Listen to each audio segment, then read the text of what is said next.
Good morning. I'd like to call the Education Finance Division to order on, what is this, the 20th? 19th. Right what it says on the agenda. How handy is that? All right. Thank you, Ms. Burt. Good morning, everyone. As we have a quorum, I'd like to start us off with approving the minutes. We've got two sets of minutes in your folders. Representative Murphy. For February 13th and February 14th, or one at a time? One at a time. I think we have to do them one at a time. I thought so, too. For the 13th. For the 13th it is. We have a motion before us to approve the minutes from February 13th. Any discussion? Seeing none, all those in favor signify by saying aye. Aye. Opposed? Motion prevails. Representative Murphy, do you want to get on a roll here and do the 14th as well? Yeah, we approve the minutes of the 14th as printed. Thank you very much. Any discussion to the Murphy motion? Hearing none. All those in favor signify by saying aye. Aye. Opposed? Motion prevails again. Representative Murphy? I know. Folks, look out. We have two primary orders of business today, members. One is a presentation on the Homework Starts at Home program. This is not a bill that is in the committee's possession, but it is part of that larger view of students at the center of our deliberations as a committee and looking at barriers to student success. And what we know from research here in Minnesota and elsewhere is that having experienced homelessness or being homeless as a student has a significant negative impact on academic achievement. And the Homework Starts at Home program will be better described by the people who are going to testify today, but is a response to that. Representative Howard is the chief author of the bill, but the presentation will be by a number of other people with perspective on the issue.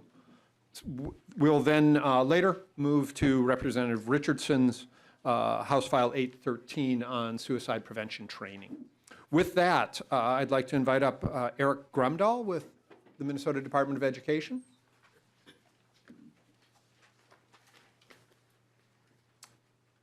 Good morning, Mr. Grumdahl. Thank you. Please introduce yourself for the record and proceed with your testimony. Welcome to the committee. Thank you, Mr. Chair and members. My name is Eric Grumdahl. I serve as the Director of Special Projects for the Minnesota Department of Education and the Minnesota Office to Prevent and End Homelessness. Thanks for having me here today. My job is to provide some background and framing around what we know about housing instability and its correlation to educational outcomes. And so the takeaway message that I would share with you as we get started is really that what we see across a variety of educational indicators is that students that face housing instability universally end up facing more significant challenges in achieving academic success. That holds true across almost every way that we can look at and measure that question. And the second big takeaway is that in the midst of such challenging circumstances, students and their families continue to demonstrate remarkable resilience, which we see very clearly in that when we're able to connect students with stable housing, we see immediate and dramatic changes in the trajectory for their educational success. The third key takeaway is that student homelessness exists on a scale that is probably surprising to most Minnesotans, perhaps not to you, but for most Minnesotans, the notion that on a given school day, the data that you're looking at on the slide there is from October 1st, 2017. We see almost 8,700 homeless students. I think 8,696 homeless students across more than 1,200 schools in 300 school districts spanning 76 counties. So student homelessness is not just an issue of urban centers. It's not even just an issue of rural hubs, regional hubs. It's an issue really that affects every community. I heard a very small rural community last week share the news that they have a 10% student homelessness rate. And so this is something that we see really across our state. It's also something that we know does not affect all Minnesota students equally, and student homelessness reflects the racial disparities and ethnic disparities that we see in homelessness more generally, really making the importance of centering our response to student homelessness in equity and imperative. So we see that African American students are overrepresented compared to the general student body by a factor of 4.5 among students experiencing homelessness, and that disparity is even greater for American Indian students, where that disparity is 6.1. While the number of homeless students has grown substantially over the past decade, and in fact, when we look, we see a 17% per year average increase over the past decade, we have also seen in the last 2 years perhaps some promising signs that we are getting our hands around this problem, at least as it's measured on these kind of point-in-time methodologies, so that we're actually seeing, for the first time with the most recent data that's published, a decline in the number of students that were identified as homeless. That's good news, but also there remain 8,700 students that have not kind of found a way out of that problem on any given day, and we know that the impact on their education is really stark. There's a growing body of research, and the state of Minnesota and the University of Minnesota, really led by a team that includes Dr. Ann Maston at the Institute for Child Development, has really documented tremendous impact across a range of dimensions for homeless students. And the graph that you see on the screen there is comparing proficiency levels on third grade math tests. We see very similar, almost identical pictures for reading as well. And what that picture demonstrates is that homeless students are substantially less likely to be proficient, even when compared with their low-income but otherwise housed counterparts. We know that those disparities, when they open, take a really long time to close, and so all the more reason to make sure that we're attending to those housing needs as early and as quickly as possible so that that doesn't happen. We see dramatic impacts on student attendance, and in fact, nearly 30% of homeless students qualify as chronically absent, which means that they've missed 10% or more of school days in a given year. You can imagine if you're facing a housing instability with your family and not sure where you're going to stay that night, the prospect of getting your kid to school every day can be challenging, even with the supports that exist to make that happen. And so really a critical piece of being able to make sure that we can't achieve our educational outcomes if we don't have kids in classrooms. So a really significant impact there. Based on a lot of what we've learned in 2013, MDE and the Minnesota Housing Finance Agency partnered together to launch a pilot program that operated in 3 communities. And that program has served over 2 cohorts, nearly 250 families and nearly 500 students. What we've seen from the evaluation of that pilot is that we've had dramatic impact on the outcomes that we're most interested in. So 90% of families that were served by that program did in fact transition from the program into stable housing, so they were able to actually address that fundamental instability that was contributing to their child's academic challenges. We also were able to stabilize the attendance of the children that were in those families, which again we know is a critical precursor to then seeing that improvement educationally over time. And another important finding is that we also saw a significant increase in parental income, which again can help that family remain stably housed over time. So this graph gives you a picture of what stabilizing their attendance really means. When we look at the orange line, these are students that were supported by this program to stabilize in school, and we saw that we did not have a slip in their attendance, a significant change there. What we saw in contrast in the blue line are for students that were not stably housed, and in the gray line, homeless students in general, a significant decline over the study period for their attendance, which again dropped below that threshold of qualifying as chronically absent. The increase in income for families was significant. It resulted in about a $2,500 a year increase in income, which if you imagine that kind of working out on a monthly basis, this can really be the difference between housing being affordable or not being affordable. So we were really encouraged to see that parents and their families did in fact increase the resources they had to keep their families stabilized. Building on this pilot success with Homework Starts with Home, we wanted to really take this idea to an even larger scale and also to refine the way that services were provided so that we were reaching families as quickly as possible and also providing exactly the supports that they need. So one of the things that we heard from those programs through a request for information that we conducted in 2017 was a very clear need to have a broader diversity of supports available to families that could be deployed to respond to their specific needs. We actually have ended up with Homework Starts with Home incorporating not only rental assistance, which was the primary ingredient that the state provided previously, but also the Minnesota Housing Family Homeless Prevention and Assistance Program, which can provide a range of flexible supports really tailored to meet whatever the specific housing barriers might be. The classic example of that program is, for example, if somebody needs a car repair to be able to retain their employment, to be able to retain their housing, it's the kind of program that can step in there quickly and resolve those fundamental barriers or challenges to housing stability. We also, importantly, created a partnership with philanthropy, and so the funding sources that were available to grantees under Homework Starts with Home included $250,000 from philanthropy dedicated to be braided with the public funds so that there was an opportunity for programs to identify uses where public dollars could support those uses, but also identify places where more flexible funding was needed.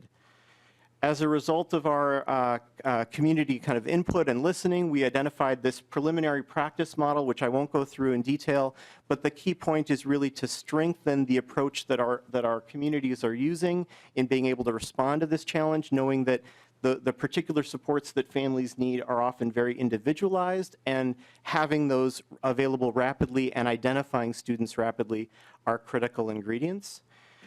We also formalized the roles not only of schools as being critical partners in helping to identify and connect students with this program, but also the role of what you could call mainstream services, so programs that may not be targeted to families or students experiencing homelessness, but that could be absolutely critical to their ability to retain housing stability or exit homelessness if they are homeless. And those could include things like job training programs or economic assistance programs, public housing opportunities. And so all of those partners under Homework Starts with Home are formally involved in actually guiding, designing, and implementing the program, as I think you'll hear later. The last piece that I'll touch on is that through a really generous grant from the University of Minnesota, the Office of the Provost, we were able to actually assemble an amazing team to evaluate Homework Starts with Home as it is implemented using this new model. That evaluation is underway and we're eager to see results of it. What I'll say is that it is a really broad look at what kind of evidence that we can assemble that will guide practice in the future, so that as we take these approaches to an even larger scale needed to solve this problem, we have the best evidence possible. This slide is the impressive faculty team that's been assembled to help guide that work, led by Dr. Ann Maston at the Institute for Child Development and Maria Hanreddy at the Humphrey School. And we also have a team of graduate student fellows that are also diving into specific projects that I think have direct kind of policy relevance and import as we think about how to take these kinds of approaches and solutions to scale. With that, Mr. Chair and members, I'll pause for questions. Representative Bennett.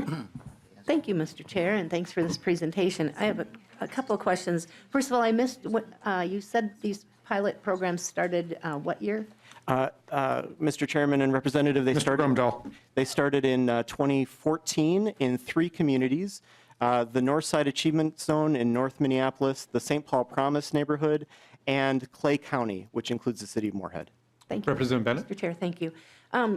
So they've been around or functioning for about 4 years total.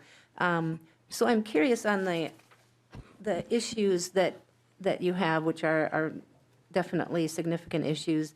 We deal with the chronic absentee issue, the scores on reading and math, and then mental health. You had mentioned that you're tracking the absentee rate, and that has improved. Just wondering if you're tracking the actual scores to find out if this is impacting the students' reading and math scores. Mr. Grundle? Mr. Chairman and Representative, yes, we are doing, we are tracking the education scores, knowing that in the initial analysis of that pilot data, we had a very short kind of pre and post period in which to do that analysis. Part of what our university team is really bringing are much more nuanced ways for us to actually track those improvements, and we now have a longer period of time to look at. So that is actually the analysis that is underway right now for students that were in that pilot. We're also working in partnership with MinLink, which stands for Minnesota Linking Information for Kids, at the Center for Advanced Studies in Child Welfare at the university. They have integrated data spanning a whole number of state data systems, child welfare, economic assistance programs, a variety of those systems in addition to the educational data. So we're also using that integrated data to tell a much richer picture of what those impacts were, not only for kids, but for their families and parents as well. Representative Bennett? Mr. Chair, thanks so much. So that's wonderful, and I'm hoping that you'll share that data with us when that's available. I think that's important. And then my last question is, I agree with the importance of stable housing and so on, but I'm wondering why this isn't maybe coming, it seems like more of a welfare type program, and why would the funding be coming out of education? Obviously, I understand the impact on education, but it's a little more kind of direct/indirect. So why would this funding come out of education versus going to like the Health and Human Services route? Let me step in here, Representative Bennett. This is not education funding. Okay. The Homework Starts at Home program, if I remember correctly, is out of the Minnesota Housing Finance Agency. But with that, I'll let smarter people respond more fully to your question. Mr. Grundle? Mr. Chair and Representative, yes, the funding comes out of the Minnesota Housing, two Minnesota housing programs, one called the Housing Trust Fund, the other called the Family Homeless Prevention and Assistance Program. And then in addition, the philanthropic partnership known as the Heading Home Minnesota Funders Collaborative, assembled from a variety of foundations that $250,000 that's also included as part of what Homework Starts with Home grantees are deploying. Thank you. Thank you, Mr. Chair. Thank you, Representative Bennett. Mr. Grundle, so you're housed in MDE. Am I correct? Mr. Chair, I'm in kind of an unusual role for state government in that I'm part of an interagency team that supports the state's Interagency Council on Homelessness. I'm based at the Department of Education and a member of that team, which includes staff from Minnesota Housing, the Department of Human Services, the Department of Veterans Affairs, really helping to organize at an enterprise level the state agencies' work in preventing and ending homelessness. And I think you just answered my question. Thank you. Thank you. Representative Erickson. Thank you, Mr. Chair. Thank you, Mr. Grundle, for your report. Are the student projects that used integrated data, are those available on a website for us to read? Because they're very intriguing topics, and I would like to learn from a couple of them what the researchers use, the students. Mr. Are they Grundle. available? Mr. Chair, Representative Erickson, they're in process right now, and so they're not yet published. We're looking forward to having them out as well. So, Mr. Chair, Representative Erickson. so, Mr. Grundle, will you make sure that we're notified when they're available for us to read? Thank you. I'd be delighted. Do you have an anticipated timeline? Those projects are underway right now. We anticipate that they're going to need at least through the summer, and the timeline depends largely on when the remaining portions of integrated data that they're using for those analyses are available. Thank you. My pleasure. Any other questions for Mr. Grundle? Thank you very much for your time, sir. Thank you. Mr. McQuarrie?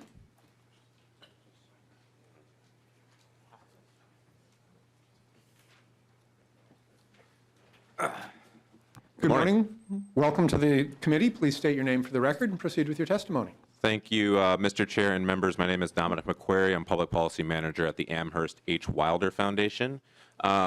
First off, and to Representative Erickson's question earlier, I'm delighted that the committee has taken time this morning to do an informational hearing on this topic. I know it's not a program that is necessarily within its jurisdiction, but the overlaps are significant, so I'm truly, truly appreciative of the time that we've been given today. Mr. Grumdahl was a late addition to our agenda, so he cannibalized a lot of the remarks that I had drafted. I think the only things that I would add quickly before turning it over to some folks who know much more deeply about this program are that the consequences and the impacts of this, they reach across silos. That the 2015 Wilder Homeless Survey showed that nearly 40% of families who had children who were homeless said that they had a child who had a school move because of their housing situation. That this isn't just housing instability, this is school instability. And school is not just the place where we go for academic education, it's where we go for behavioral and relational education as well, where we're making our first connections to people largely outside of our family and learning to build those bonds and communications across people. Another study that came out last year from the University of Minnesota showed that students who are homeless and in families who I think we oftentimes think of students who are in families as having a buffer to some of these consequences that unaccompanied youth don't have. They also showed statistically significantly higher rates of behavioral and emotional health impacts due to their homelessness and higher rates of even attempted suicide. So this is an issue that cuts across all of the different committees and all of the different jurisdictions that we have at the state. We are part of the Homes for All coalition at the Wilder Foundation, over 200 organizations statewide, and we like to say where we live impacts everything. So with that, I'll turn it over to our next testifier. Good morning, ma'am. Welcome to the committee. Please state your name for the record and proceed with your testimony. Good morning, Mr. Chair and committee members. My name is Erica Valiant. So I'm just going to tell about myself and my situation. So I was working for a financial firm. I had Series 7, Series 24, so some securities licenses, and I ended up losing my job and thinking to myself, well, it shouldn't be that hard to get another job. I've got these licenses, don't have to pay for me to be licensed, and it just didn't work out that way.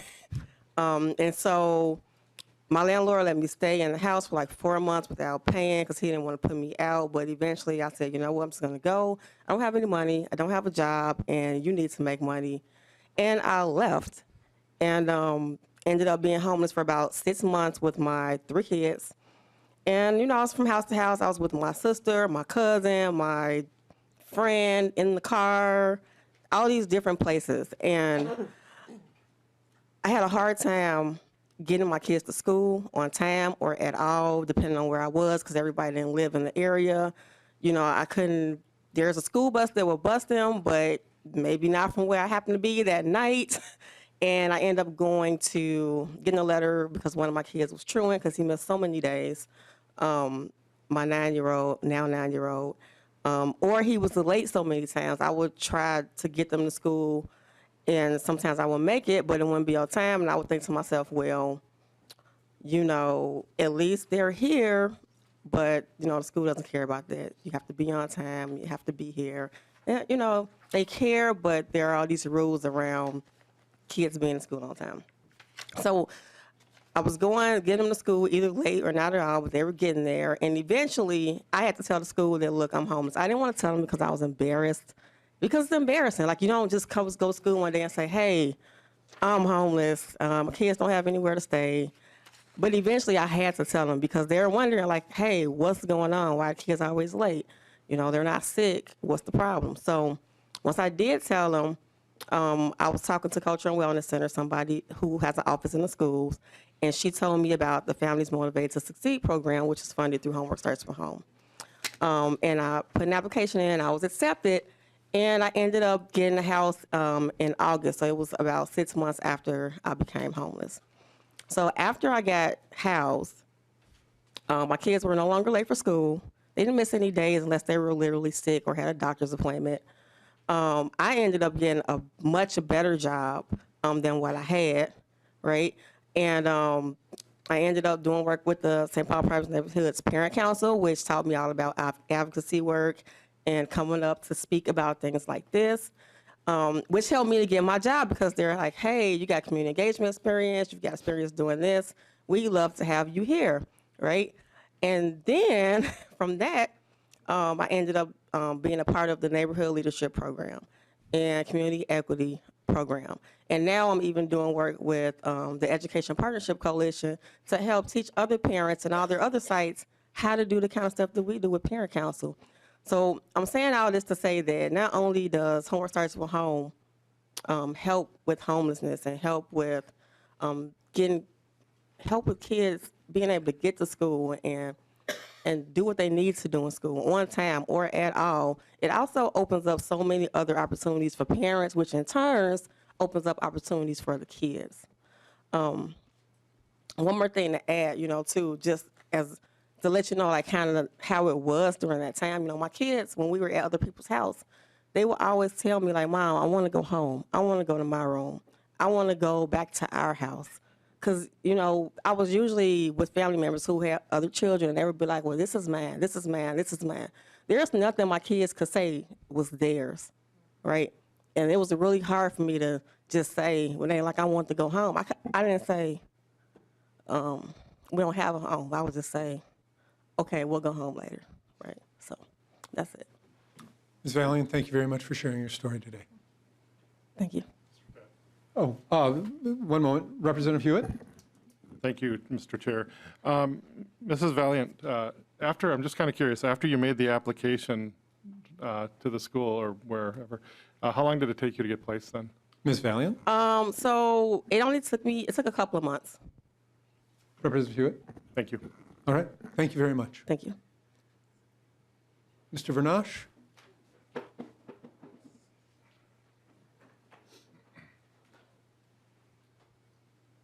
Good morning. Good morning. Welcome to the committee. Please introduce yourself for the tape and proceed. Thank you, Mr. Chair, members of the committee. Thank you for the time to speak. My name is Ryan Vernash, and I am the proud principal of Maxfield Elementary School in St. Paul, where we continue to serve the amazing children of the Rondo community for 128 years and counting. I want to share with you just a little bit about the impact of homelessness, of youth homelessness in particular, on schools, and my school in particular. I want to take you back several weeks, back when a mom of 3 came into my office in tears. She and her children were kicked out of her apartment and were forced onto the streets after emergency funding for a hotel ran out. She couldn't find a shelter that would take her family. And when she was able to find a shelter possibility, she had to take yet another day off of work to finalize childcare arrangements. And that's when her employer told her that if she did, she may lose her job. Through her tears, Mom said, do I chance not having a job to find a shelter for the night, or do I go to work and have another night on the street? I just can't win, Mr. Vernash. What am I supposed to do? And I don't care about me. I just want to make sure my babies are safe. Now let's rewind back to another moment. A different family, the same dire situation. Mom comes in with her twin kindergartners and shares, we were just kicked out of our apartment last night and they forced us out. We had to sleep in the car and wait for the school to open. We need help. We didn't even have time to get our stuff. Look, Mr. Vernash, my baby only has one shoe. My baby only has one shoe. I just want my baby safe. And that's what I'm here for, to get a commitment from this committee, from this legislature, to ensure that we keep our baby safe. Safe from the devastation that experiencing homelessness brings upon children. Now, it'd be one thing if these were isolated stories, but the sad reality is that they're not, and it cuts across all areas of the state, urban, suburban, and rural. And these are just 2 examples from a long list that we hear just at our school. 2 stories out of thousands of similar ones across our state. Now, in my district, St. Paul Public Schools, we identify about 2,000 students as experiencing homelessness each year. The students qualify under the McKinney-Vento Act, which means, among other protections, they have rights to attend their school of origin. Every year, St. Paul Public Schools sets up about 1,000 routes for students to return to their St. Paul School of Origin, regardless of where they're living in the metro area. Due to the limited number of family emergency shelter beds, 65% of our students are doubling up with others, forcing them to move frequently due to multiple stressors on both families. And many times, a doubled up situation puts the other family at risk of eviction because there are too many people living in the rental unit. Project REACH, the McKinney-Vento program in St. Paul schools, has identified about 75 families as living in a place not meant for human habitation, including their cars, the train, a park, or storage units. The verification allows the families to have priority on the shelter list. However, at the end of December, there were 79 families or 178 children on the wait list. The average wait list time is 40 days. And since the shelters are always at capacity at 104 beds, we could fill the emergency shelter with just St. Paul school children 2.5 times over. The situation is not unique for Minnesota. At our school, back at Maxfield, about 25 to 30% of our scholars experience homelessness at some point throughout the year. And that's just the families that we know of that request support. We know that number is actually higher because of the stigma attached to not wanting to say that they are homeless to receive those supports. And as a school, we operate on the reactive side of the housing equation when all preventative systems have fallen short. And as such, we know that every first of the month, we need to be ready to greet more families that are newly homeless. We need to ensure our food pantry is stocked, that our counselor and social workers are available, and that our partner agencies are ready for more referrals. It's like clockwork every month. As a side note, that's also a reason why we need at least a 3 and 3 on the per pupil formula. The impact of homelessness on students, though, is overwhelming. Poor attendance, chronic illness, sleep deprivation, anxiety, increased need for mental health supports, difficulty in concentration, hunger, and much lower school achievement. And I see the impact on the faces of our children every morning when I greet them off the Project Reach vans. Sometimes they need to take a nap before they even go to class. Sometimes they need to get a change of clothes from our supply closet. Sometimes they just need an extra breakfast or a tight hug to reassure that they are beautifully brilliant and the challenges they are experiencing are not their fault. The children I am privileged to serve at my school are resilient beyond belief, but they should not be forced to be that resilient. Homelessness is a solvable problem. Ending homelessness means that we prevent it whenever possible, and when it's not possible, the experience of homelessness is rare, brief, and non-reoccurring. Good news is Minnesota, we've got a track record of solutions that work, and it will take the political will to prioritize this work. Homework Starts with Home is an important piece to this overall framework that needs to be implemented to end the housing stability crisis in our communities, because no child should question where they lay their head at night. Mr. Chair, members of the committee, thank you for your time. Thank you for listening to my story and the stories of the families I serve. And thank you for your commitment and service. And I truly believe that together we can enact powerful and meaningful change for the families and children of Minnesota. Thank you. Thank you, Mr. Vernash. Next up, is it Janaya? Bagarus? Janea. Janaya. My apologies. Please introduce yourself for the tape. Welcome to the committee and proceed with your testimony. Thank you, Mr. Chair and committee members. My name is Janea Bagarusi. I'm the Director of Family Supportive Housing Services with the Amherst H. Wilder Foundation. Thank you for allowing me to speak before you this morning to share some insights into Wilder's whole family work, our experience in the highly mobile pilot, and our intentions going forward with Homework Starts with Home. The Wilder Foundation is working on providing support and interventions that stabilize and strengthen whole families. Too often, systems of support can be difficult for families to access and navigate on their own. Wilder seeks solutions that are family-driven, strength-based, and trauma-informed. Wilder has been working to transform our internal structures, processes, and measures to focus on outcomes for children and adults together. Because when families are stable, the community is stronger. Stable families help children grow into their potential, offer the strong foundation necessary for all family members to fulfill their sense of purpose, and are the bedrock of vibrant, productive communities. It is our desire at Wilder to bring hope, resilience, and calm to students, classrooms, and whole families through proven mental health, education, and supportive programming. We aim to fight poverty with promising new approaches that support families as a unit, generating good shared outcomes for children, adults, and seniors so that families can thrive. Activate youth leaders and leaders of color to fuel authentic community and system reform. Within Family Supportive Housing Services, we provide housing options and traditional case management services to families, single adults, and youth exiting homelessness. We have permanent supportive housing, transitional housing, and rapid rehousing programs, We work with housing developers and site-based housing and with a network of landlords to secure affordable and safe housing across the metro area. In the last few years, we have also been fortunate enough to provide rental assistance support for the prevention of homelessness for families connected to our school-based mental health programs.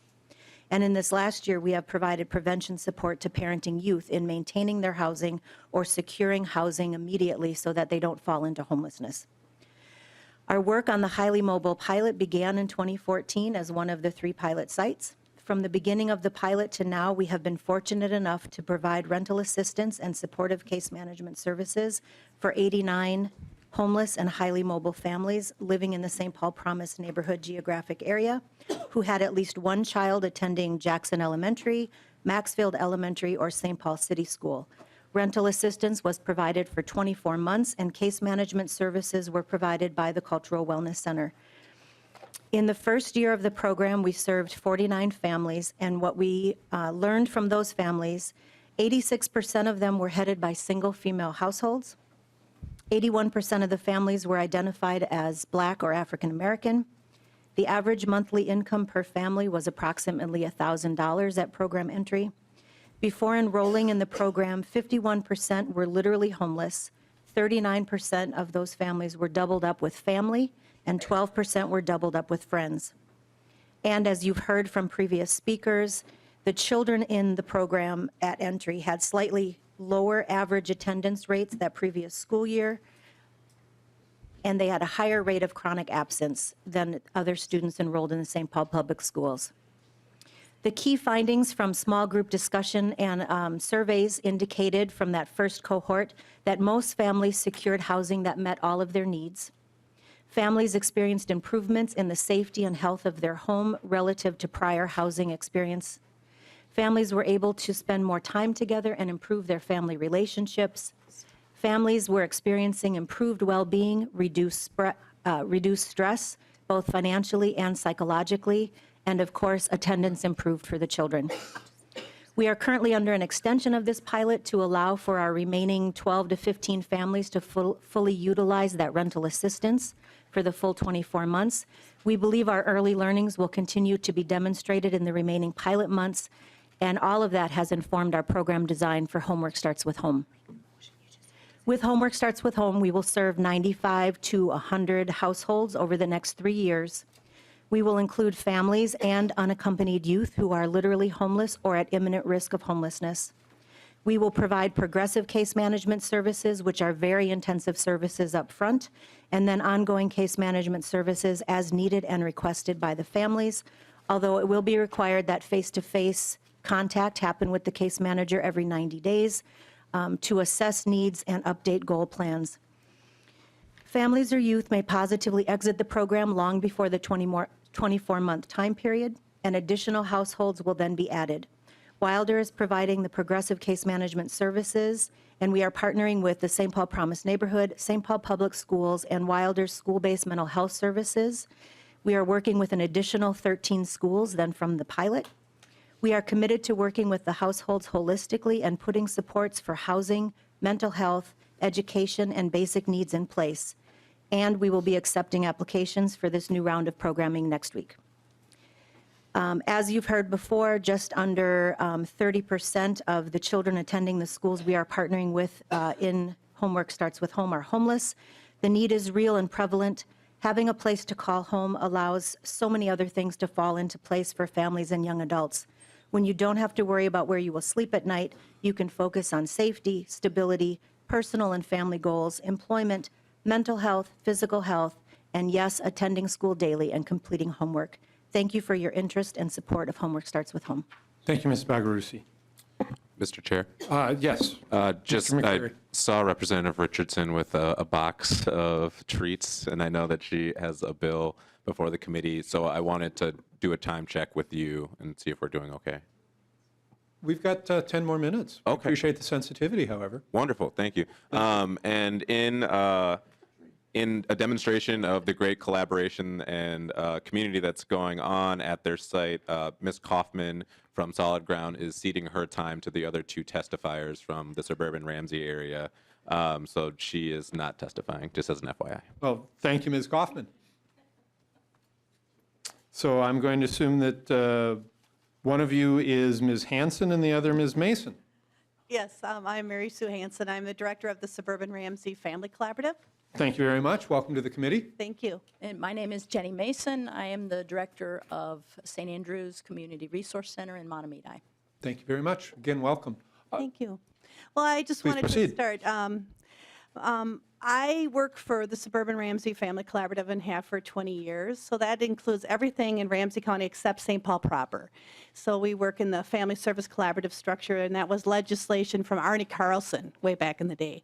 And about 7 years ago, we saw an uptick in homelessness to the point where we really didn't have enough collaboration going on to address homelessness. So we did a lot of work to bring our school link community social workers together from different social service agencies, and we partnered with Ramsey County, and we partnered with our libraries who are seeing a lot of homelessness, people sleeping in the woods in Maplewood and Roseville areas. So we partnered with these agencies to say, what can we do more that we haven't done? And we actually then worked with our faith communities, and we organized and raised awareness in the suburbs because people didn't think we had homelessness in the suburbs. We actually last year had 800 students who are homeless in our 4 school districts. That's 4 school districts, 57 schools, 800 students are homeless. And just today, we brought all of our partners together for a breakfast kickoff for the Homework Starts with Home. And the count is already at 767 students. So this is mid-school year, and we're already going over almost over the 800. One of the things that we are trying to do is bring together all sectors to help us with this issue. Not only faith communities, and not only working with Ramsey County, not only working with our partners in social service agencies, but really looking at what businesses can help us with, corporations can help us with, health organizations, because we see this as a health, learning, safety, and security crisis. This crosses all issues with families. And so one of the things Jenny's going to talk about a little bit more is what are the faith communities doing in our community to address homelessness through their partnering? And I trust it's Reverend Mason? It is. The collar is a dead giveaway. I trot it out sometimes. Please proceed, Reverend. Thank you. So at St. Andrews Lutheran Church in Montemita, we began our work 8 years ago because of the gap we perceived in serving those who are homeless and facing housing instability, and began housing families in hotels. Later moved to a model of working with a shelter that was started by Guardian Angels Church in Oakdale. And 30 congregations support that work. And then just last year, we opened a new shelter in Hugo, Minnesota, supported by 13 congregations. Homelessness is growing in the suburbs as well as poverty in general. And I think it's difficult for people. Not only is the stigma of facing homelessness and poverty, but living in the suburbs and facing that as well. And yet it is there. And we have seen that the numbers are growing each year. One of the things that we've done at St. Andrews is gather the McKinney-Vento liaisons, the homeless and highly mobile student liaisons from each of the school districts that we work with, to provide a space of welcome and support for them. Because many of them are doing their work in the school districts without any FTE to support that work. So as one of them says, who is doing this work with a 0 FTE for the homeless work, he says, I feel like I'm doing my lousy best. And I think we can do more than our lousy best. The Homework Starts with Home grant gives us an opportunity to do more than that for the children and families in our school districts. We came together in this collaborative with Solid Ground and Suburban Ramsey Family Collaborative and St. Andrews to focus on the 4 suburban Ramsey school districts, where, as Mary Sue stated, there's almost 800 students already this year that are homeless and highly mobile. And we've just begun. We have literally just begun. We've housed 2 families. We're working with 3 others at this point. So we're just at the beginning of that work and hoping to focus both on prevention as well on rehousing families that have become homeless. We're looking to grow all of our partnerships, not only with businesses and landlords and schools, but also with faith communities, so that we can say, we all need to work together to make change. And our children need change, and this will certainly reverberate throughout all the families and make our communities better. I'm sure there's things I'm forgetting to say, but that's all I'd like to share right now. Thank you, Reverend Mason. Representative Jurgens. Thank you, Mr. Chair. I had the opportunity to talk about this in the Housing Committee a week or so ago, but given the topic, I thought I would share a little bit today, too. On January 23rd, I had the opportunity to go out with the homeless outreach organization, Ally Supportive Services, works with Dakota County. It's the annual point-in-time homeless count. And so that night we went out and we were trying to locate homeless people so that we could count them. And if you recall, a week or so after that was when the temperature got bitter cold, the 25, 30 degrees below zero. And so Reverend Mason, I just want to thank you because you opened your doors that night. Mm-hmm. I got a call from Amber Hansen, who is the outreach coordinator, the day she was actually searching for locations to place homeless people. And she said, great news, St. Andrews and Montemita is opening their doors. Okay. And so that's real life. When you have the opportunity to go out and you see these people and you meet these people and you're worried about them when the temperature is 25, 30 degrees below zero, and then you hear of a church like St. Andrews that opened their doors, I just want to say thank you for doing that. Thank you. Questions from the committee? Representative Hewitt. Mr. Chair, Reverend Mason, your good work reaches all the way down into southern Dakota County, like Representative Jurgens said. I just have one question for you. Do you have a financial impact on your parish of what you're putting out monthly for this service, approximate? Reverend Mason. Thank you. So the Community Resource Center at St. Andrews has a budget of about $600,000 a year, which is raised from donations from congregants, not a part of the church budget. But then we receive a great deal of in-kind from our congregation with the facility and all of those costs, another $300,000 and that we estimate in that cost, the many, many volunteers. The Homework Starts with Home funding is completely separate from that. And, clearly we need to raise more dollars to be able to do that. The prevention needs of the families that come are very high. As our previous testifier shared, she was 4 months of not being able to pay her rent, and I'm sure then with a very high debt, families are coming to us with $2,000 and $3,000, $4,000 worth of debt that they need to pay down just to be able to get rehoused. And so that's a heavy lift, but one that we think we can do as we share and we ask for help in the community. Mr. Chair, Reverend Mason, and on top of this, you're keeping the lights on and doing your work that you're doing in your own parish. Is that correct? Reverend Mason.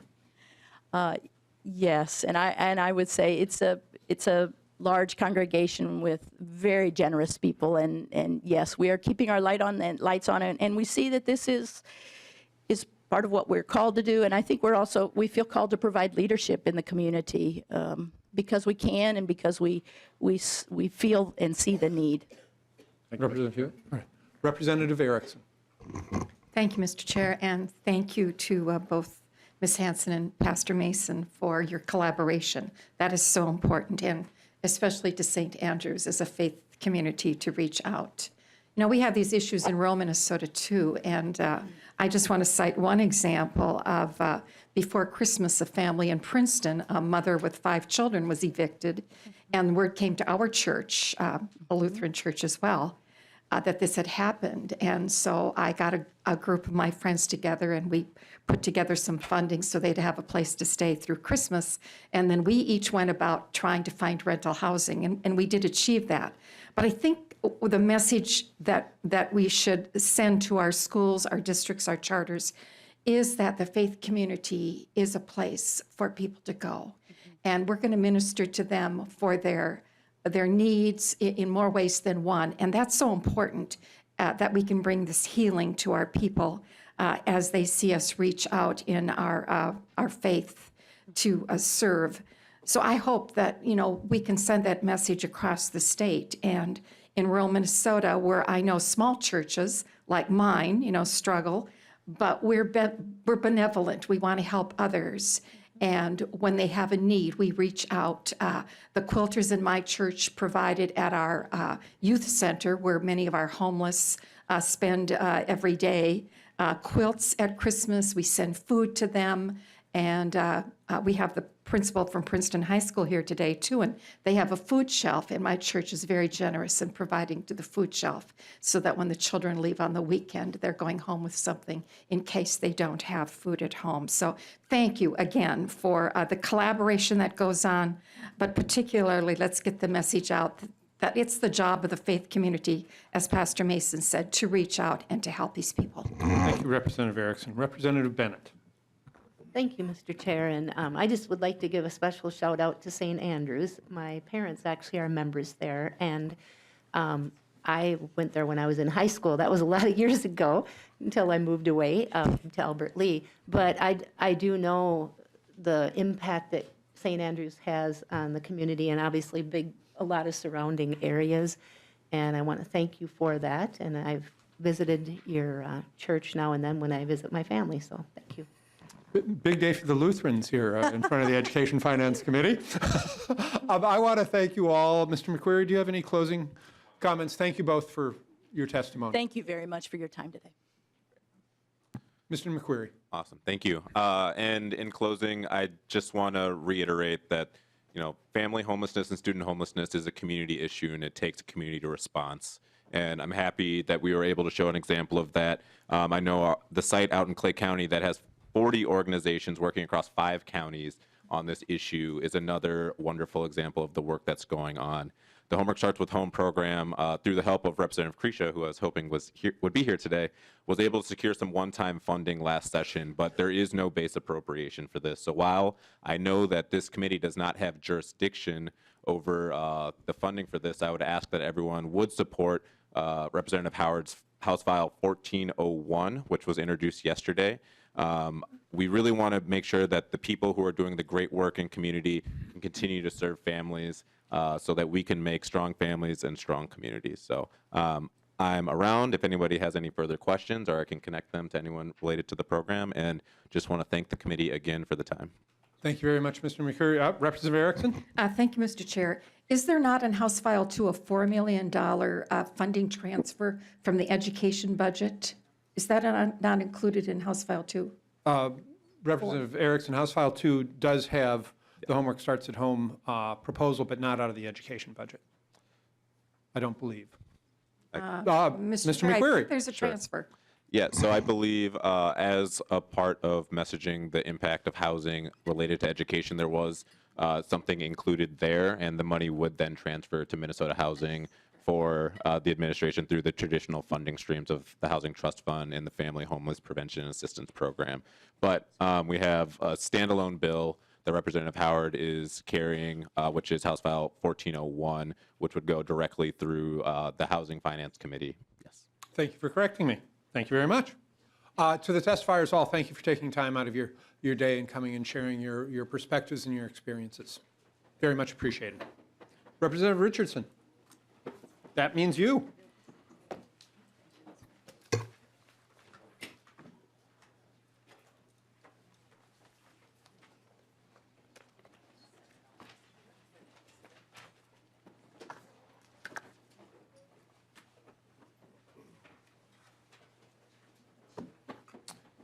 Representative Richardson, would you like to move that House File 813 be laid over for possible inclusion in a future Education Finance Division report? Yes, so moved, Mr. Chair. Very good, thank you very much. And I understand that there is an A1 authors amendment. Would you like to move that to be before the committee? Yes, please, Mr. Chair. Members, this is an authors amendment. Representative Richardson has moved it. Is there any discussion to the amendment? Hearing none, all those in favor signify by saying aye. Aye. Opposed? Motion prevails. Representative Richardson, then, to your bill as amended, please. Thank you, Mr. Chair. So House File 813, as amended, would require the Minnesota Department of Education to award a $480,000 grant to a nationally recognized provider of evidence-based training on suicide prevention. The grant recipient would be required to make this online training available to teachers statewide. We are facing a serious public health crisis in our communities and in our schools. Suicide is the second leading cause of death for youth between the ages of 10 and 17, and we know that there are intersections between mental illness and suicide. In fact, there was an underlying mental illness in 90% of the youth who completed suicide. In Minnesota, there are also troubling statistics as the completed suicide rate for 10 to 19-year-olds is higher than the national average. In 2016, 48 youth between the ages of 10 and 19 died by suicide in Minnesota.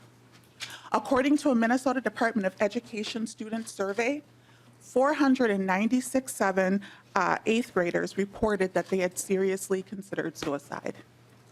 By 11th grade, that number almost doubles to 9,352 students reporting that they've seriously considered suicide. Public health crises require community-based responses and strategies. And while these statistics point to a serious public health problem, we know that suicide is preventable. The realities are that our kids spend a lot of time at school, and it's one of the primary places that they're living their lives, and so focusing on suicide prevention at school makes sense. It's where our children are, and it's also where problems can manifest. One part of the strategy is ensuring educators are effective partners in suicide prevention. We want to make sure that they're better prepared to effectively identify students who are at risk and that they have the tools that they need to engage with students and the appropriate follow-ups. This is going to be important to ensure that they have the necessary skills and the confidence to intervene with at-risk youth.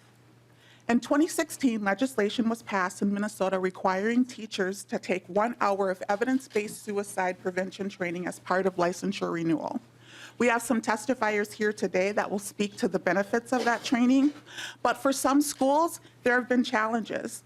There's been challenges with training implementation, organizing that training, and ensuring access to quality and evidence-based content across the state.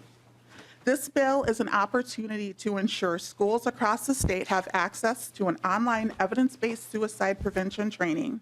And by bundling contracting resources with one provider, it offers a cost-effective way to build the capacity of teachers and to create schools that are more effectively able to identify at-risk students and intervene as well. With that, I can stand for questions, or we can move on with our next testifier, Sue Aberholden. Representative Richardson, let's move on to testifiers before we take questions. Ms. Abderholden, welcome to the committee. Please state your name for the record and proceed with your testimony. Thank you, Mr. Chairman. Members, Sue Abderholden, Executive Director of NAMI Minnesota, National Alliance on Mental Illness. And I want to thank you for hearing House File 813, which would fund the online suicide prevention training for teachers, which is actually language that you also passed last year. So as you know, the legislature passed a bill in 2016 requiring teachers to have 1 hour of suicide prevention training. And this was in response to the increased number of youth dying by suicide and the increased number of students in the student survey responding that they had thought about or attempted suicide.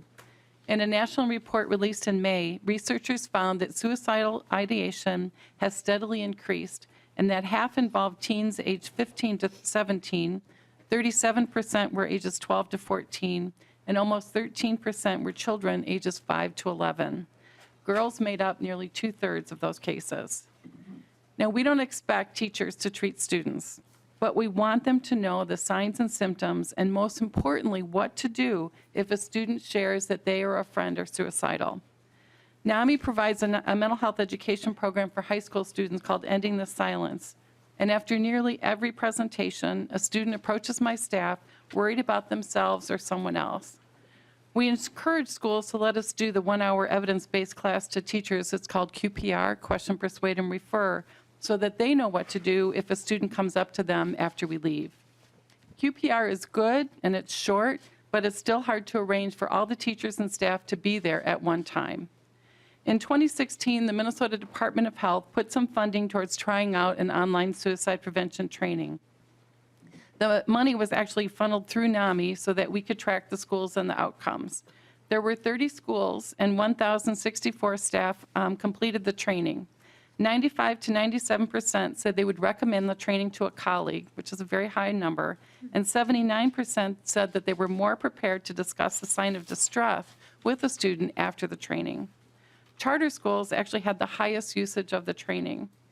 People who took the training said that the scenarios seemed real, that they actually had students like that, and that they appreciated being able to practice speaking to the student or the parent. Funding the online training for all teachers and staff across the state does bring efficiency in terms of funding. You get a better deal the more schools that you cover. But it also eliminates the barriers that teachers and staff have accessing training, especially in rural Minnesota. And frankly, it's a much better training than what we have now, much better than QPR. We are all concerned about the mental health of our youth, so let's make sure that teachers and staff has the best training possible to prevent suicide among our students. Thank you. Thank you, Ms. Abderholden. Representative Richardson, you have other testifiers? Yes, we have two other testifiers.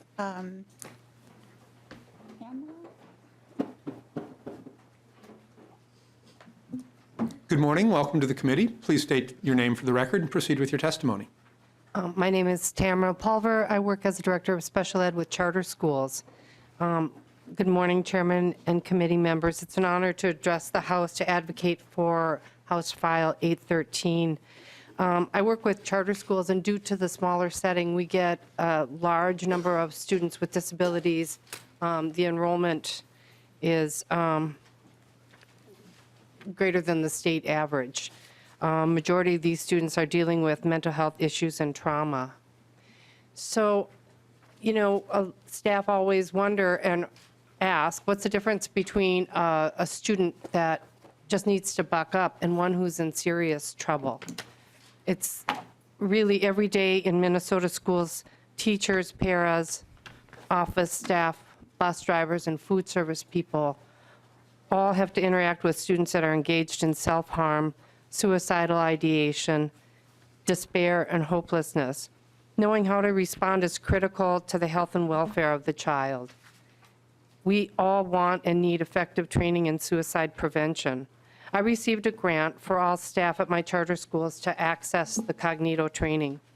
It was well received, even by veteran social workers. The interactive role-playing of students from different backgrounds with different needs was very instructive, and the feedback was all positive from staff. There are 3 different developmental levels: elementary, middle school, and high school. And adults can log in at school or at home. They can stop and resume the training as needed. Staff from Greater Minnesota and the metro area, where all my charter schools are, had equal access to the training when it was convenient for them.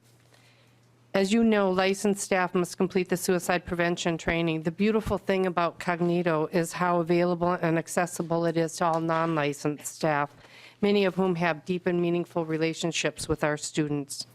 Cognito instructs staff how to talk to vulnerable kids, what kinds of questions to ask, when to refer them, and how to support them in getting help. It's so important that we all have this knowledge to recognize when our kids are in serious trouble and need us the most. People that die by suicide do things and say things that are tells. So we need to instruct our staff what those things are. We need more resources for schools to address mental health needs for our students. We need training for all the adults that interact with students. Cognito training is for suicide prevention is desperately needed now, as the death by suicide rate is sadly increasing. I want to thank you for your time and your thoughtful consideration. Thank you, Ms. Pulver. Representative Richardson, you have one other testifier? Yes, we have one more testifier, Ms. Muckenhern.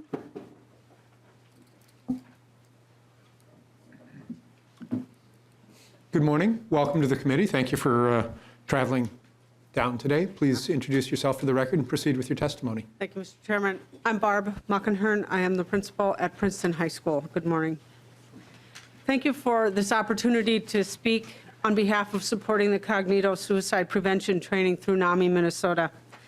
I've been the principal at Princeton for 6 years, and in this time period, students presenting with mental health and social emotional issues has gone from our primary concern to an overwhelming need that we cannot fulfill for our students. Not only are schools understaffed in this area, schools actually have a lack of trained staff members. We do not have a social worker, for example, at Princeton High School at all.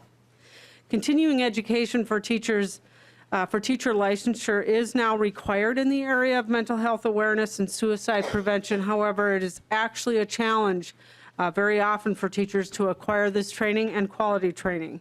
School districts are trying to provide it, but it's not easy to do so. There's a limited professional development time in the yearly calendar, with many needs and other requirements also vying for this professional development time and funds. Even when we might have time allocated or allotted to this training, it becomes a challenge to find the quality training. Our expertise in schools, sadly, is not mental health counseling or suicide prevention.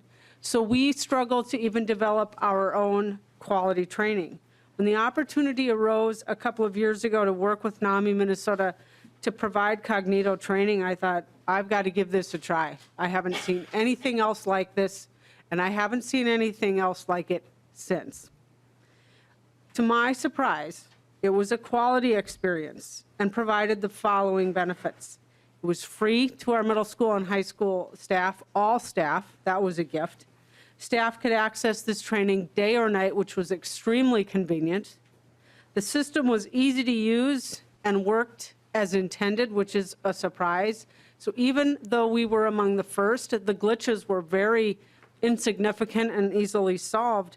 The training was interactive and the learner is forced to engage. You can't just click through the training. The training was effective and staff liked it, and that matters. Our activities director, Mr. Labs, shared this quote that I could share with you today. I thought I would breeze through it, but that was not the case. I was surprised at how helpful it was. It kept looping me back to the student in the scenario until I made choices that ended in something helpful for that student instead of a dead-end choice on my part that shut down the conversation. And I've had similar feedback from other teachers. I strongly urge you to support providing this training to the education community in Minnesota. Our students need us to know what to do.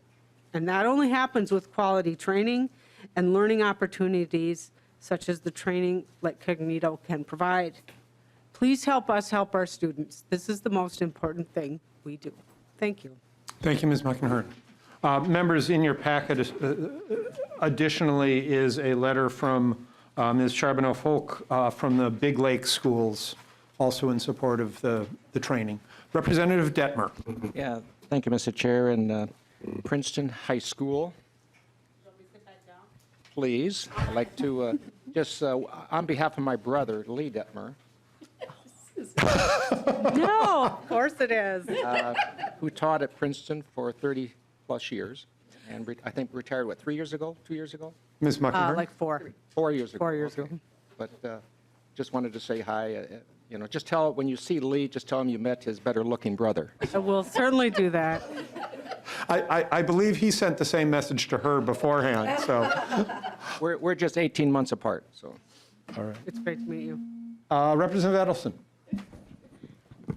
Thank you, Chair, and thank you, Representative Richardson. This is such a great bill and such an important area that we're addressing here. I just have a few questions. I want to know specifically, how long does the training take? I actually checked out Cognito's website, and it's really, if you haven't looked at it, I would suggest going on. very user-friendly. But also, what areas of mental health training does this cover? As somebody that's practiced as a therapist myself, we know many different avenues can lead to suicide.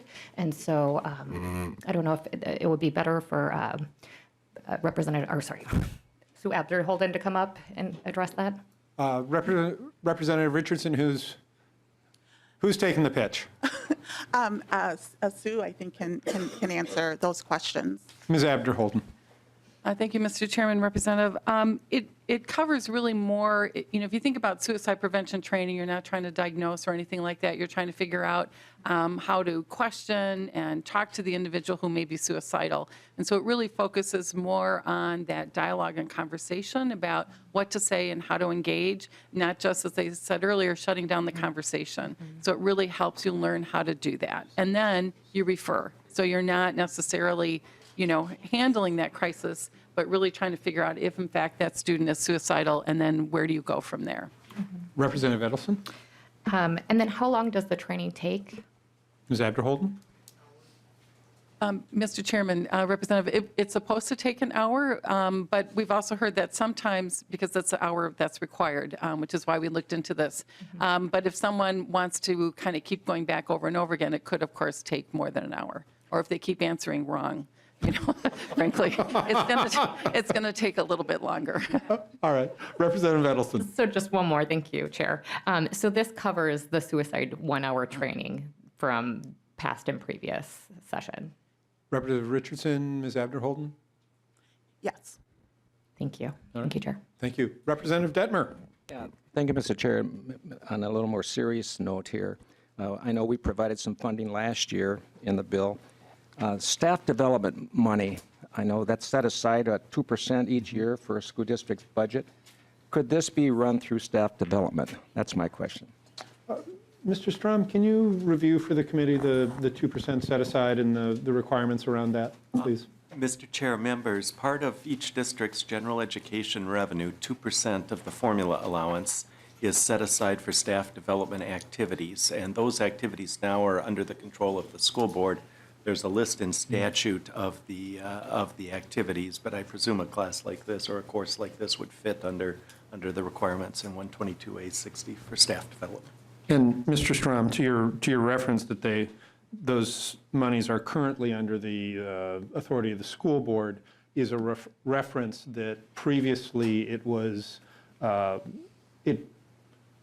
control of those monies, if I recall correctly, went to the staff development committee, and so is teachers and administration jointly making decisions on the expenditures? Can you remind me, help me? Mr. Chair, members, there was formerly in statute, there was a three-way split, including some money decided at the site level, some money decided by the board level for site-specific activities. But it was a three-way split before the most recent set of changes. Thank you very much. Ms. Abder-Holden? Mr. Chairman, if I could add, including in last year's bill, one of the reasons not to do it school district by school district is because if you go in with one state contract, you frankly get cost efficiencies in there, and so the total cost is a lot less, which is why even last year and again this year we're proposing to do it that way. Representative Detmer, did you have more? Yeah, and I understand, my 34 years teaching, there's always a big demand for the staff development money.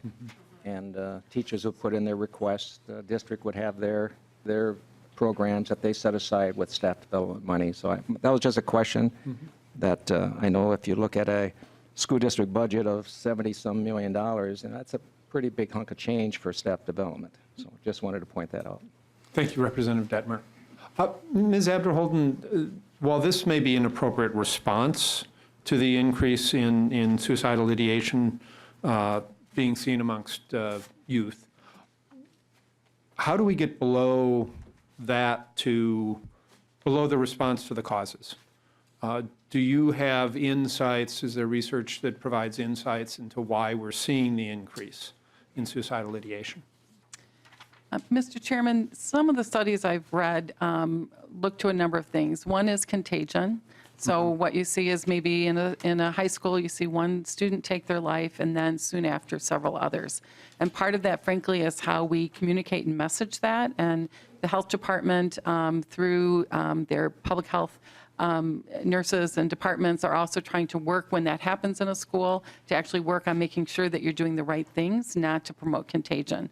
One key example, for example, is you never tell and never share in media or anything how someone took their life. Asking someone if they're suicidal does not plant the thought, but actually talking about the means that they use does.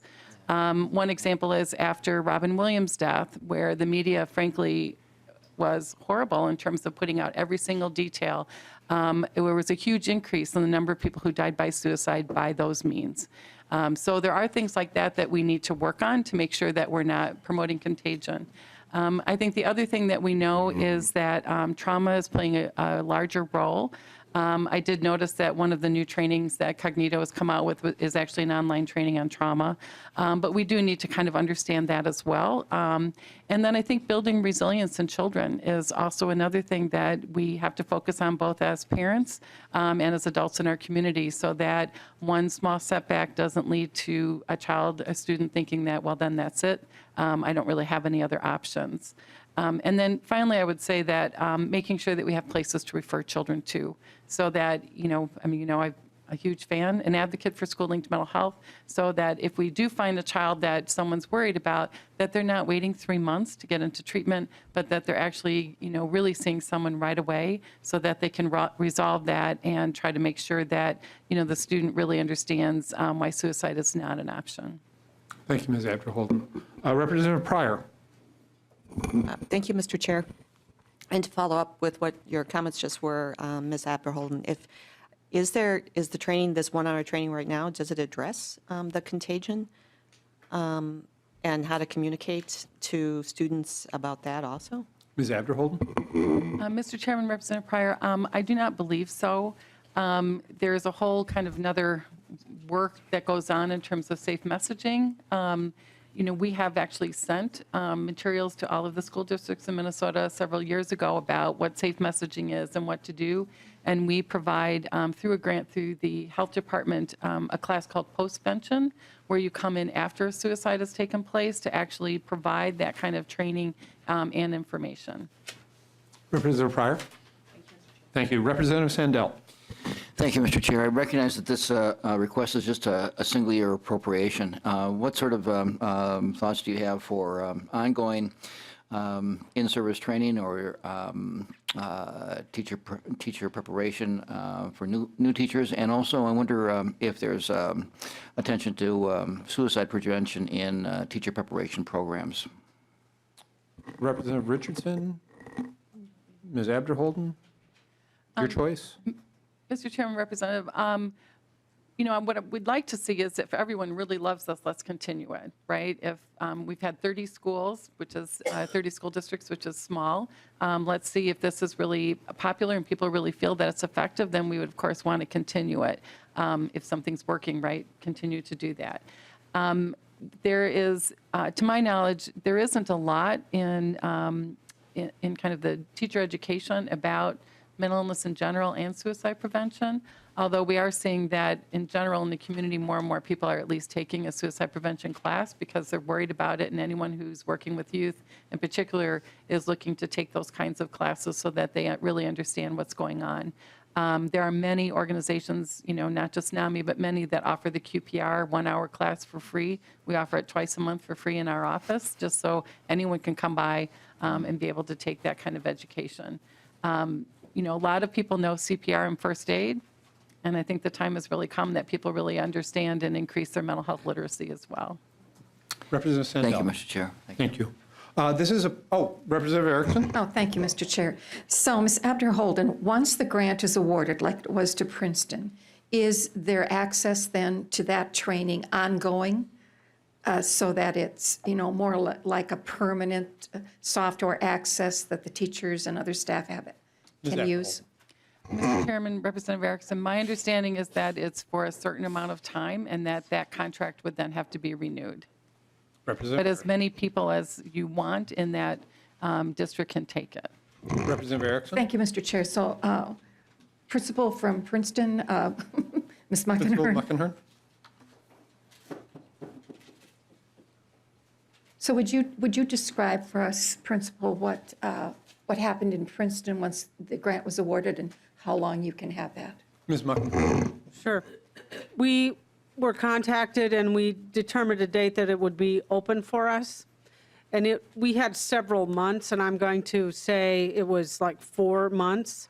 I took the liberty, as is per my position, and put a deadline for our staff because we wanted to see that it would work.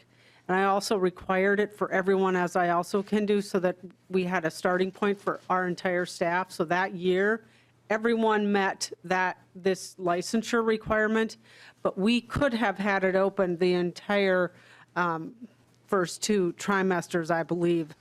NAMI was very generous with the time, so I probably used less time than I had available.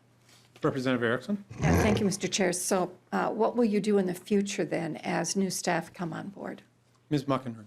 As new staff would come on board, I'd work with the district. There would be a time period, and we would really try to put that in place in that back to school. We have a 3-day training time for new teachers. That's where we'd put it. Thank you. Thank you, Representative Erickson. Representative Hewitt? Mr. Chair, Mrs. McNahern, question for you. They referred to the 2% a little while ago that you use for development. Right. What that consist of? Do you use that whole account up pretty much every year with teacher request already? Ms. Muckenhern? The 2% of basic revenue set aside is determined at the district, so an allocation is given to each school. This year, the allocation to the high school was about, I'm going to say, $8,000, which is significantly less than 12 years ago, perhaps even more than half, and yet a couple or $3,000 more than a couple of years ago. In our building, not every single decision around that funding is made by, for example, the teacher committee with myself. I have some discretion over that. I create the original budget. We do have teachers that apply for things. So if I had to, if there was sufficient funds, I can pay for, certain staff development days, opportunities. It is a challenge. $8,000 for a staff of 100 and about 52 teachers. That doesn't go a long way. And, I'm sorry. No. It's not my, a clarification of the licensure requirement. I hope I'm not misspeaking. It isn't the responsibility of the school district to provide that. It is the responsibility of a teacher to have that requirement to renew their license. So not all school districts are going to provide this opportunity, which is why I think this is very important for all of Minnesota. Representative Hewitt? One follow-up with actually Representative Richardson. Are we looking also at new teachers coming in getting the same training? Representative Richardson? Yes, I think that the goal would be also some consistency in terms of having teachers to be able that are coming in new to be able to have access to training as well. And as Ms. McInerney was just saying, there's a responsibility for teachers to be able to get the training, and this is going to be a way for schools to be able to help, I think, erase some of the barriers to access. Excellent. Thank you, Mr. Chair. Thank you. This is a public hearing. Is there anyone in the audience who wishes to testify either before or against House File 813? Seeing none. Representative Richardson, any closing comments? I would just like to thank all of the testifiers for coming in today and coming as far away as from Princeton to share their experience. Thank you very much. With that, Representative Richardson renews her motion that House File 813, as amended, be laid over for possible inclusion in a future Education Finance Division report. With that, thank you all very much. We stand adjourned.